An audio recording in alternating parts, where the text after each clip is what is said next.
Hello guys and welcome back. I have finished weaving my pouch. I wove the back part here, the bottom part where I was weaving around the loom, and then I finished weaving the flap. And I can make sure to compress that to have a nice high thread count weaving. And now I'm ready to take it off the loom. I just finished weaving my flap. I made this video right after that one, so I still have my needle attached. Of course, you will, hopefully have a long enough thread to do this step. And let me show you. I have the steps written out for you here because it is important that you follow these steps exactly so that you have a successful finished product. And I have here woven pouch removal. Step 1. Weave the end of the final weft thread into the fabric of your pouch.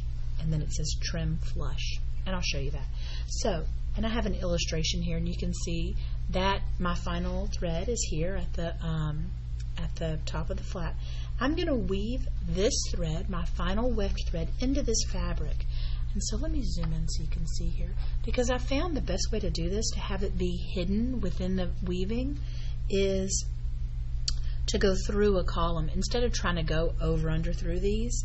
If I go just along, and if you can see my needle is not, it's not exposed on the back.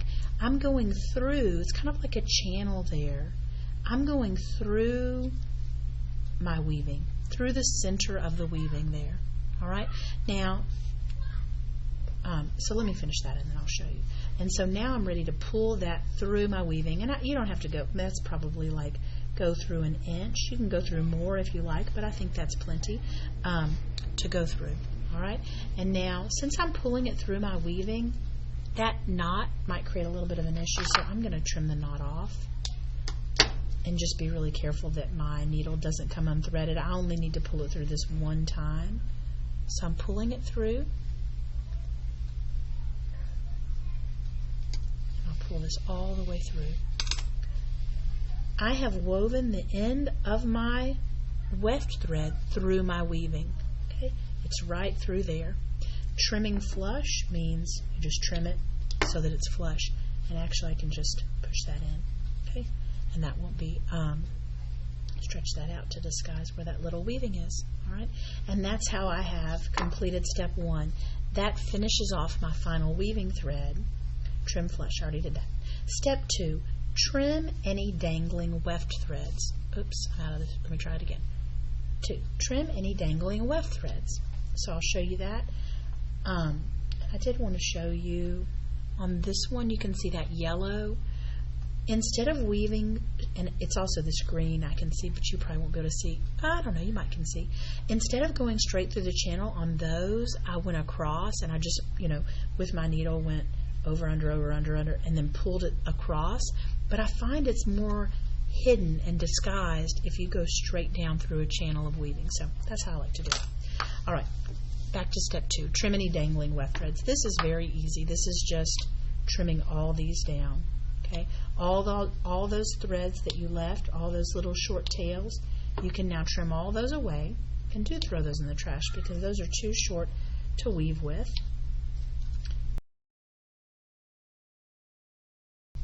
Okay, I've got that all trimmed up. Step 3, remove all the tape from your loom. I'm going to zoom out a little bit so I'm not so likely to get out. I'll zoom back in if I need to. Remove all the tape. This you can just make a little trash pile. I have one that's just off screen, but with all my little threads and now my tape, I'm going to put that in the trash pile because that's all going to be thrown away. And this is a one-time use loom, so you're not going to save the loom. You'd have to remake a loom to make another weaving. All right, remove all the tape. I'm also going to remove the tape that's here, that's holding down the beginning and ending warp thread. So that tape, and then you have to kind of dig for it to get, I wonder if you can see. You can see in there. See that piece of tape? I need to get that out too.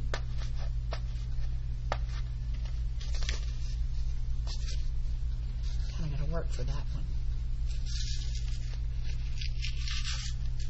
There we go. All right, so now I've removed all the tape from my loom. I'm ready for step 4. Weave the ends of the warp thread into the fabric of your weaving and trim flush. The warp thread, the first threads we placed on the loom, these are the ends of those. Those need to be secured within my weaving.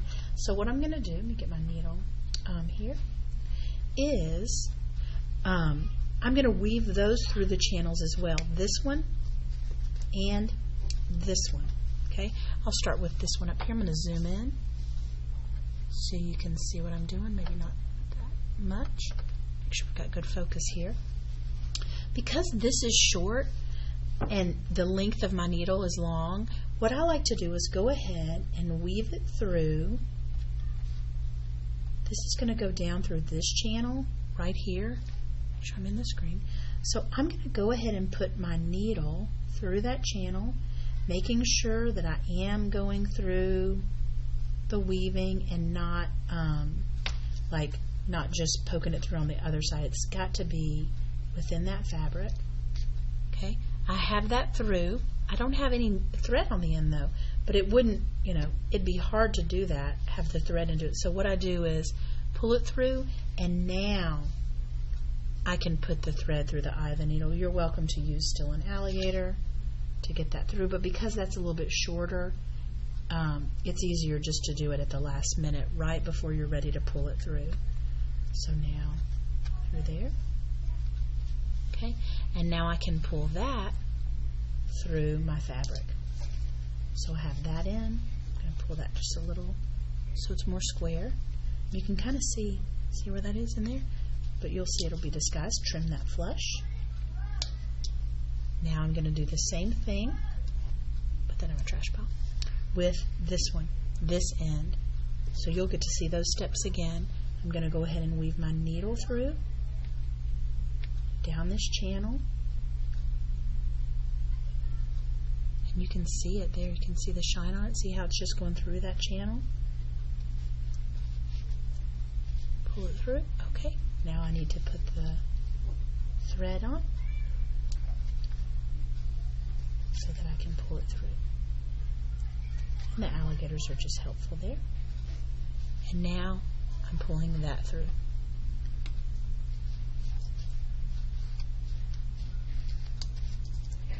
And then I'm going to loosen it up so it's square, and then trim this flush. Okay, so now let's zoom back out and see what our next step is. We're almost there. Home stretch now, guys. All right. We just wove the ends of the warp thread into the fabric of our weaving. Okay, we did that right there. Okay, and then we also did it right there. Again, I like to go straight through. I just find that here's one you can see where I wove it diagonally, and it just gets sometimes has a little bit of exposure. These warp threads were yellow. You can see where that was woven in diagonally, and it just shows a little bit. So I like to do it straight down. But it'll work diagonally too. And by that I mean you can weave your needle back and forth like this, and then pull it through that way. Either way is fine, just as long as you get those ends woven in. Step 5, unhook the warp thread loops from the teeth and slide the pouch off the loom. All right, this is the fun part. Pull back these teeth and just unhook all those loops. Pull back the tooth, every other one, and pull the loop off. Because that's a loop, nothing's going to happen to your fabric. That loop, this loop, this loop. All right, that end is done. I like to loosen up my weaving to disguise those loops. So right there, that is my finished flap. Now we're going to do the same thing here. I think I could probably go and fast forward as I unhook it.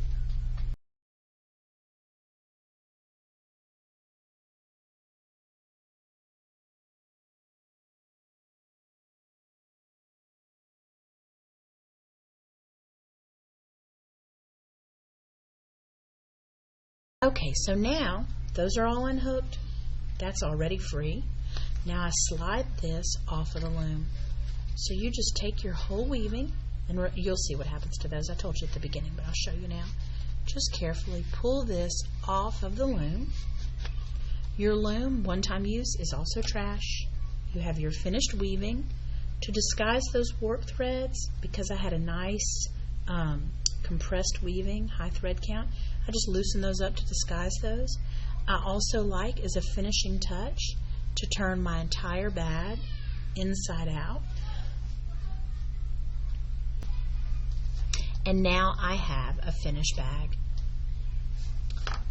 The final thing on here, number 6, says add a strap if you like. You could have it just like this, as just a little pouch like this, or if you want to be able to wear it, which I think is fun to do, you can add a strap. That is so easy. To add a strap, you're going to take the side of your pouch. I've got my bag here. This is the flap. You're going to separate some threads. There's no exact amount. Take your length of thread. Make sure it's long enough so that it would go over your head. Mine's pretty short here, but for demonstration purposes. Then you put one end of this, there's my finger through there, because I'm going to put this through, and then just tie it on this side. I like to do 2 knots to be sure, maybe 3. I'll do 3. 1, 2, because I'm going to cut it short after. And wrap it over. This one's underneath, so it's going to go down through the center. And 3. Trim it flush, but not too, actually just trim it down, but not too flush because you don't want it to unknot. Then you take the other end of your piece of yarn that you're using for your strap, and you're going to go through the other side, tying the other end. And that's so easy to add a strap if you like. 1, 2, 3. And there we go. Trim that down. And you have a finished bag. Let me go the other way. Now mine would be too short. It could be like a little handle for a little bag, but not enough to wear. Alright, but that was just again for the demonstration. So today, guys, when you are ready, of course you have to finish your weaving, then you will be able to follow these removal steps to take your weaving off of the loom. I'm excited to see your finished bags. Enjoy!